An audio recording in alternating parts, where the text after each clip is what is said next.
Right. So, hello, I'm Sahar Alul. I am a core team member of SADAQA. It's a women's organization group in Jordan. We work on alleviating women's barriers to entry for women into the workplace and to access economic opportunities and jobs. I won't necessarily call what we are doing as an initiative per se, because we are a civil society organization, and this is one of the main pillars that we work on. So I'm going to be speaking about the National Framework for Gender-Sensitive Public Transport in Jordan. And here we are. So we are a women's rights group organization based out of Amman, Jordan. We were launched in 2011. So it's been 10 years since our inception. And we were founded by we were a group of working women who were impacted by the unfair distribution of care burden and that effect on our careers. And we work on, as I said, alleviating the three main barriers to entry for women into the workplace in Jordan, which are, surprise, surprise, the lack of access to public transport, lack of daycares, and pay inequity or low pay for women. Unfortunately, Jordan is one of the lowest countries in the world in women economic participation. We have not broken the 14% economic participation for the past 3 decades. And these were the three main structural barriers to entry.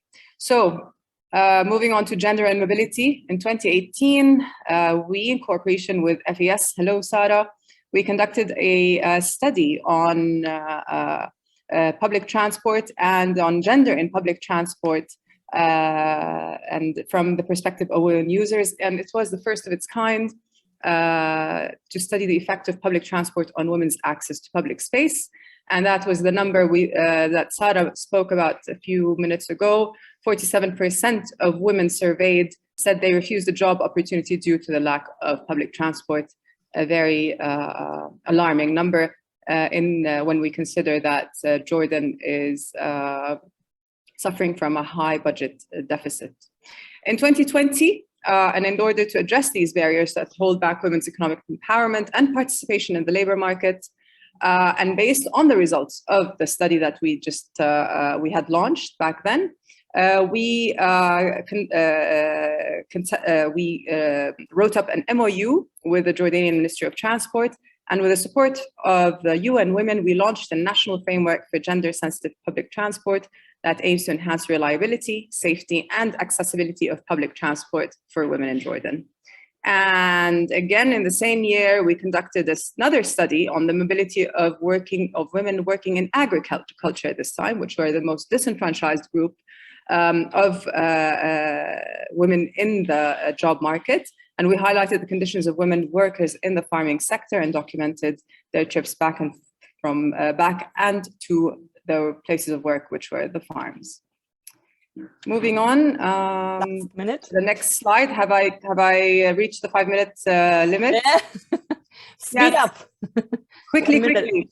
Yeah. So removing barriers to entry for women to public spaces, that's our main goal, and namely economic participation. What do we want to change? Introduce a comprehensive gender-sensitive transport system that provides easy, accessible, affordable, clean, and reliable and safe public transport services. And finally, how we want to improve women's mobility and access to public transport by changing policies and influencing them through enhancing services, improving women's experience on means of public transport, minimizing transportation time, cost effectiveness, and of course, safety, our main target, again, policymakers. And this is our final statement for you to read. Thank you very much. Thank you so much.